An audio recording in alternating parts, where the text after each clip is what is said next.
Hello everyone.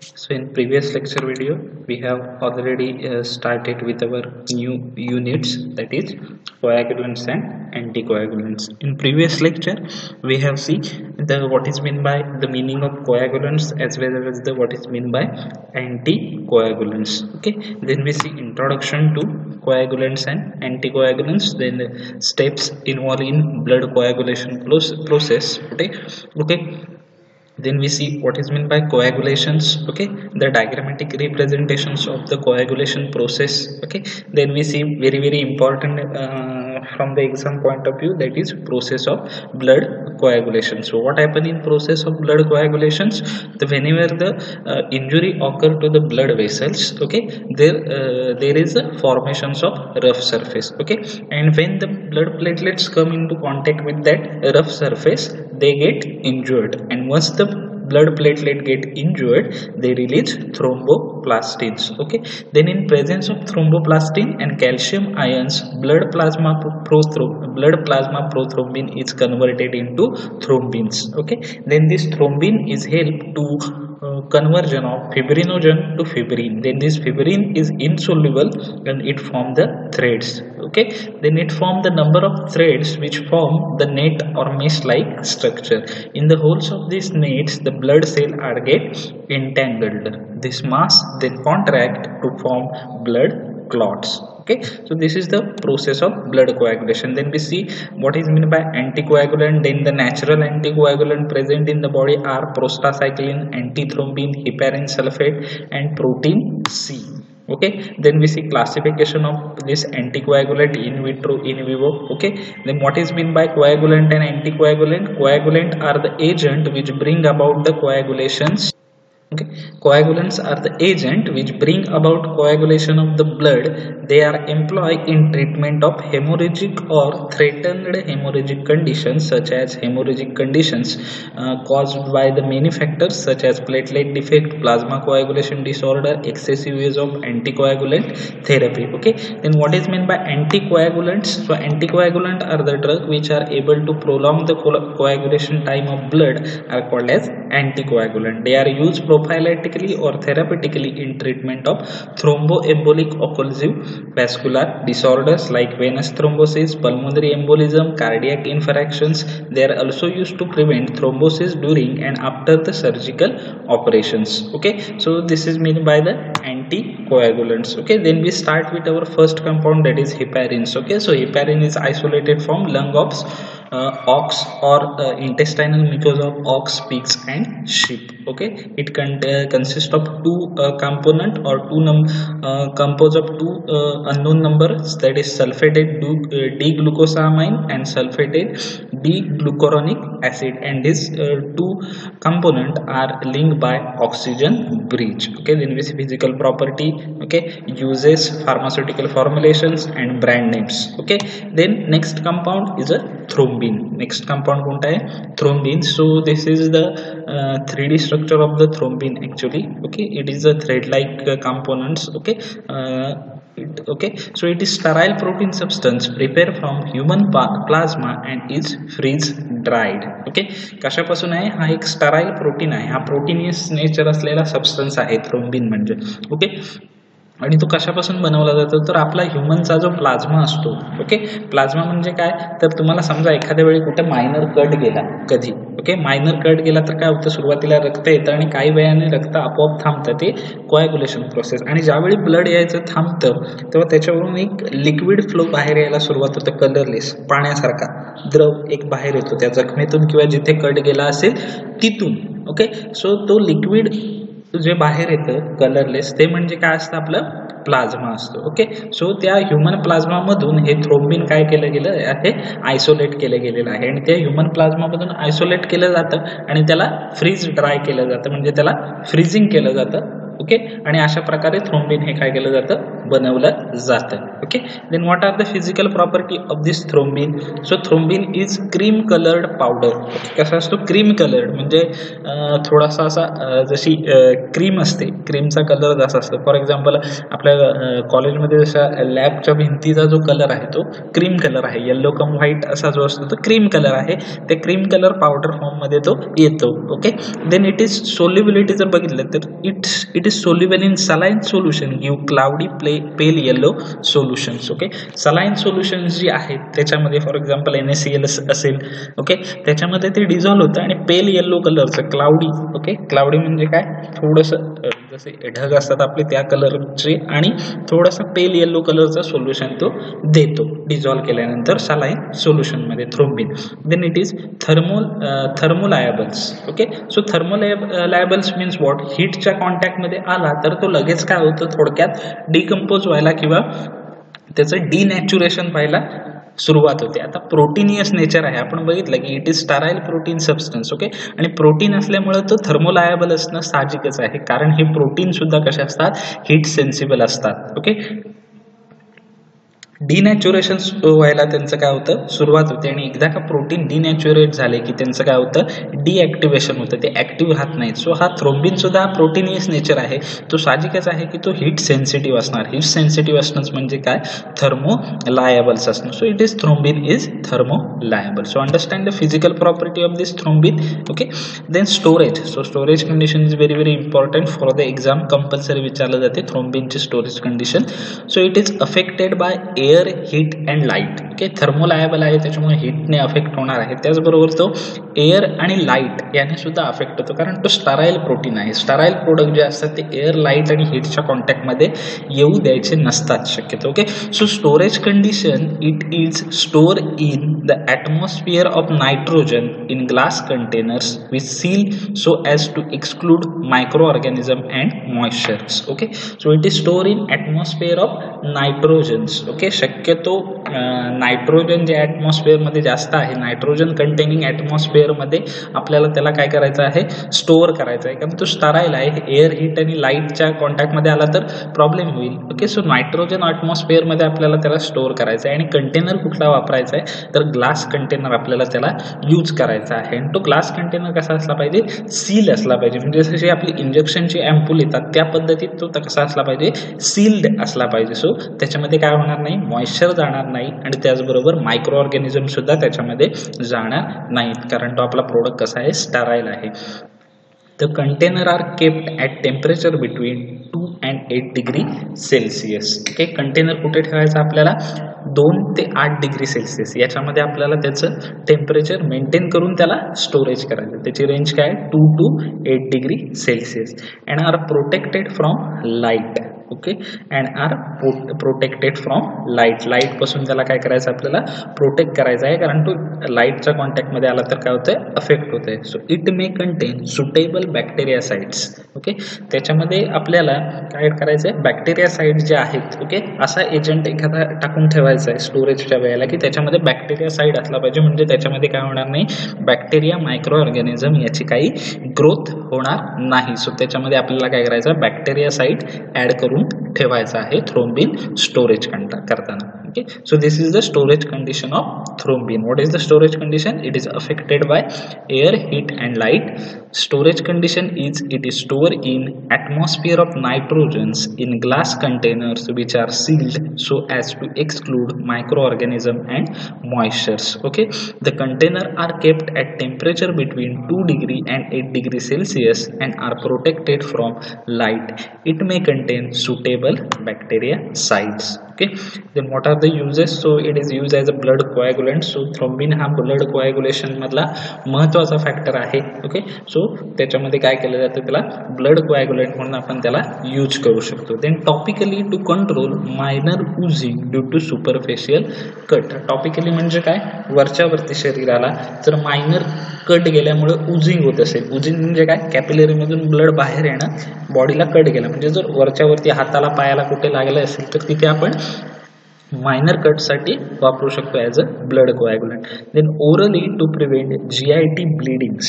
Okay, GIT bleedings म्हणजे काय, gastro इंटेस्टायनल tract bleeding. त्याच्यामध्ये कुठे ब्लिडिंग होत असते, काही वेळेला काय होतं स्टमकमध्ये ब्लिडिंग होतं कुठेतरी कट जाऊन. अल्सरच्या वेळेला जर अल्सर जास्त जर स्किन तुमची रब झाली असेल तर तिथून ब्लिडिंग होतं, मग त्यावेळी पेनिंग व्हायला सुरुवात होते. सो त्यावेळी ते ब्लिडिंग थांबवण्यासाठी आपण ओरली तोंडावाटे त्याला काय देऊ शकतो, ते ब्लिडिंग स्टॉप करण्यासाठी आपण त्याला देऊ शकतो. Okay, so these are the uses of thrombin. Then pharmaceutical formulations काय आहेत, तर हा पावडर फॉर्ममध्ये अवेलेबल असतो, that is dried thrombins. Okay, dried केलेला, फ्रीज ड्राय केलेला थ्रोम्बिन हा अवेलेबल असतो. So pharmaceutical formulations are dried thrombins. Okay, so this is regarding to the thrombin. So do you understand regarding the thrombin physical property, storage, uses and pharmaceutical formulation? Physical property storage condition is very important. Okay, the next is Maynard ions. So this Maynard ions is the important for exam, its structure as well as IUPAC name. I have put star marks for this Maynard ions. Okay, it is also called as acetomenaptone or acetomaynard ions. Okay, so एक्झामला तुम्हाला काही विचारू शकतात, draw the structure and give the IUPAC name for menadiones, और draw the structure and give the IUPAC name for acetomenaphthone और ॲसिटोमेनार्ड ions. तिन्ही काय आहे, एकच आहे. तो आहे तर हे आहे स्ट्रक्चर कसला आहे, मेनार्ड आयनचं स्ट्रक्चर आहे.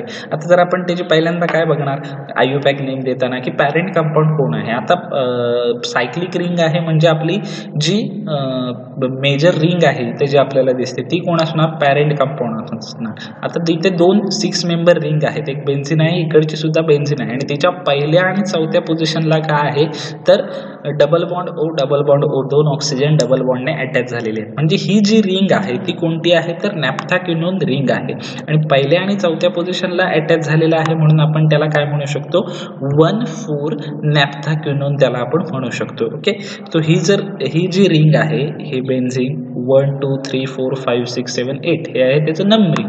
तर ही जी रिंग आहे हा ऑक्सिजन कंटेनिंग.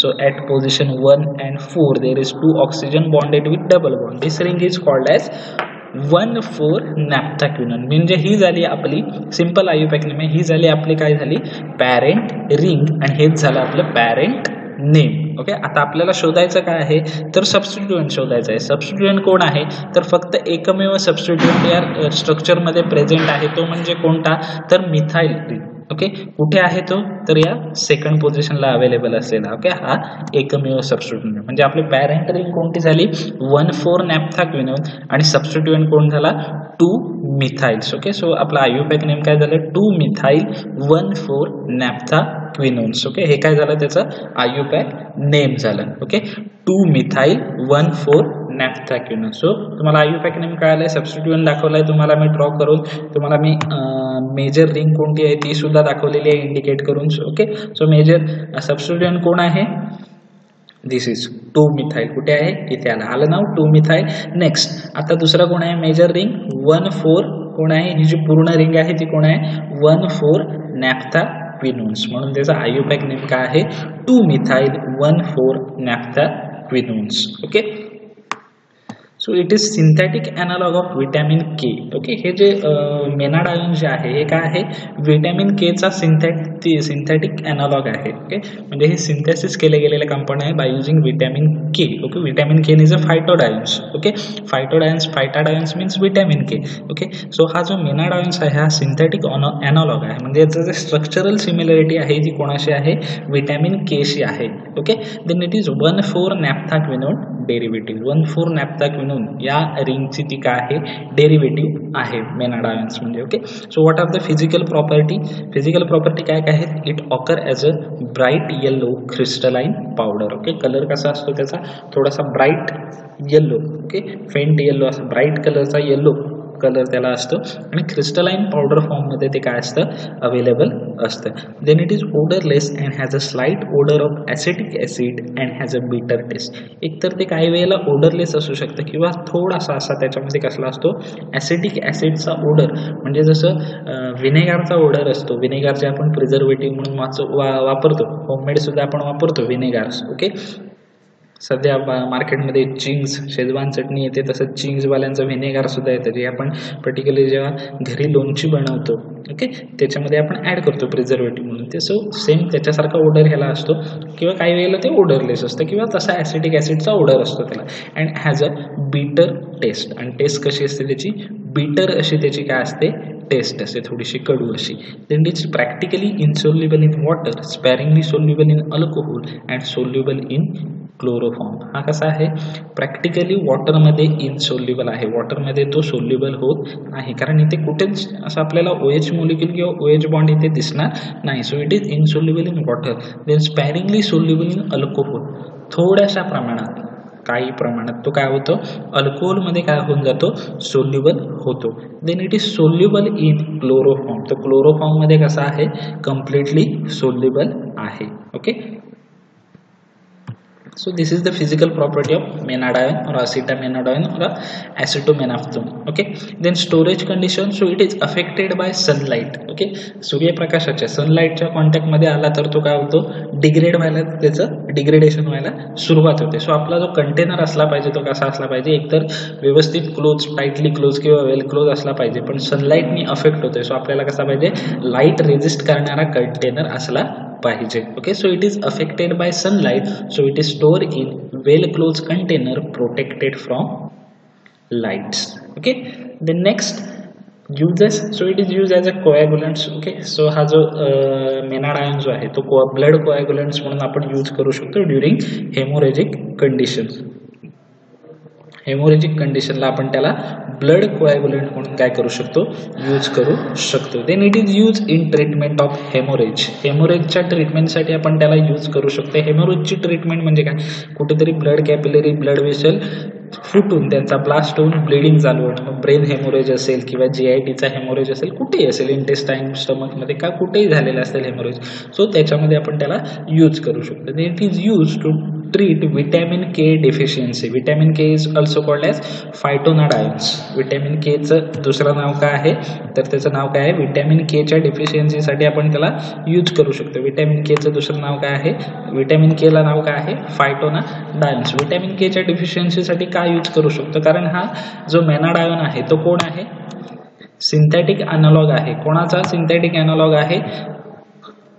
विटॅमिन के चा. आपण स्ट्रक्चर मध्ये इथेच बघितलं सुरुवातीला. It is synthetic analogue of vitamin K, कारण तो विटॅमिन के सारखाच दिसतो, त्याच्यापासून बनवलेला असतो. सो आपण काय करू शकतो? विटॅमिन के च्या डिफिशियन्सीमध्ये, कमतरते, विटॅमिन के ची जर कमतरता असेल तर त्या ठिकाणी आपल्याला यूज करू शकतो. Then it is use in treatment of hypoprothrombinaemia. Okay. Hypoprothrombinaemia means what? Hypoprothrombinaemia it is the one of the immunomodulators factor 2, prothrombin factor 2, की जो की ब्लड कोॲग्युलेशनसाठी गरजेचा असतो. कोॲग्युलेशन मधले जे फॅक्टर आहेत त्याच्यामधला सेकंड नंबरचा जो फॅक्टर आहे त्याच्या डिफिशियन्सीमुळे एक डिसीज होतो, तो म्हणजे हायपोप्रोथ्रोम्बिनिया. ओके. आणि त्याच्या ट्रीटमेंटसाठी आपण याला यूज करू शकतो. Okay.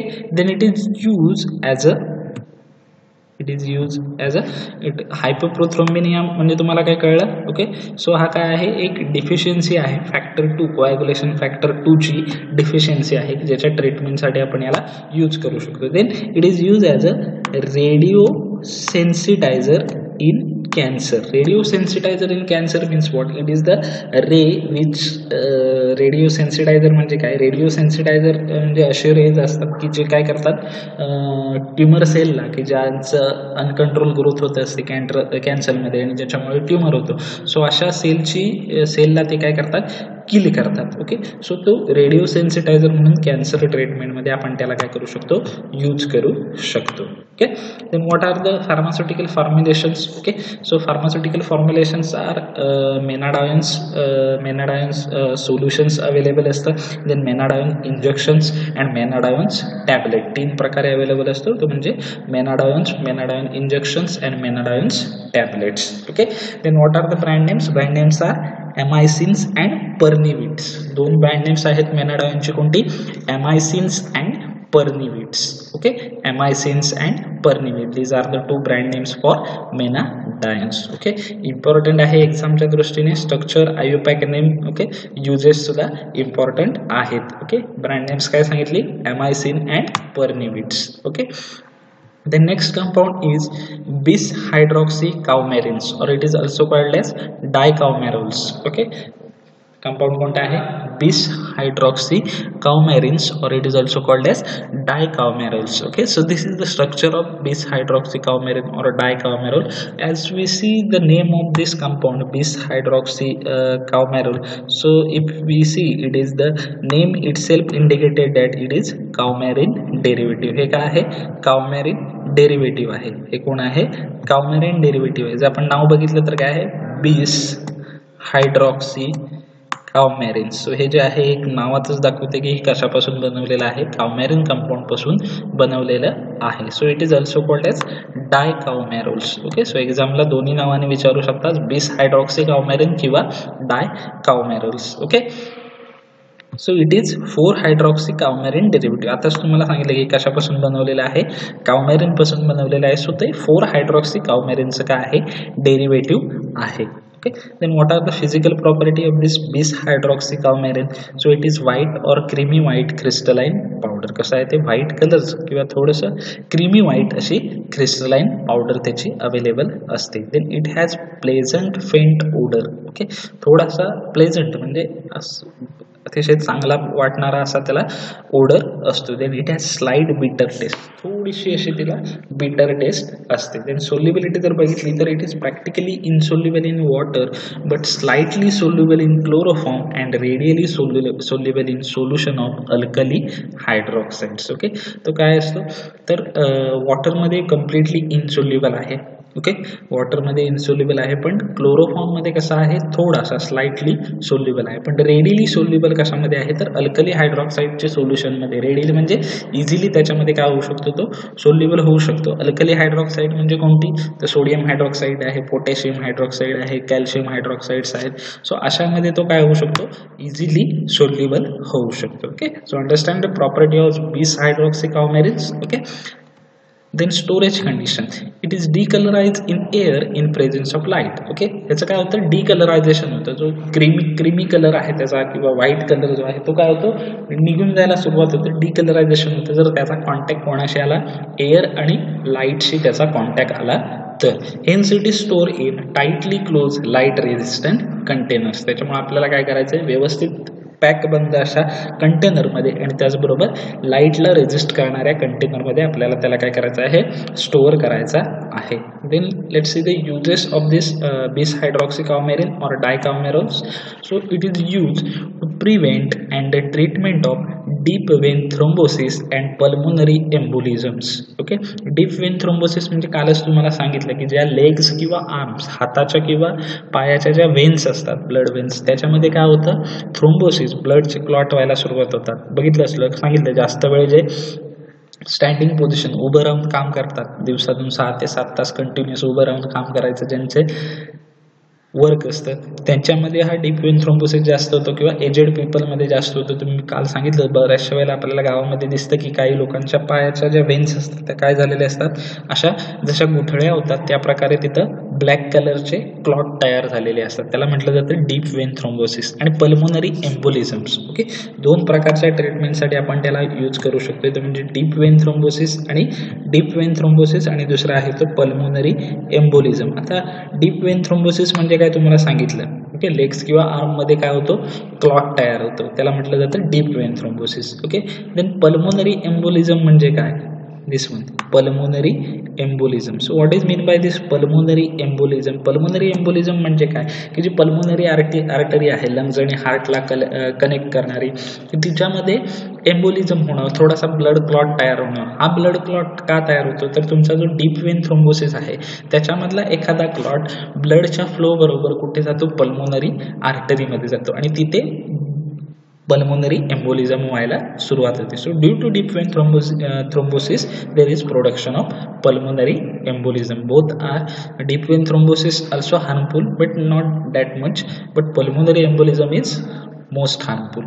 Okay, then it is also used in treatment of myocardial infarctions. Myocardial infarctions, this is a somewhat like chest pain due to improper supply of blood and oxygen to heart muscle. हार्टच्या मसलला oxygen आणि blood supply व्यवस्थित होत नसेल तर होणारं paining आहे ते.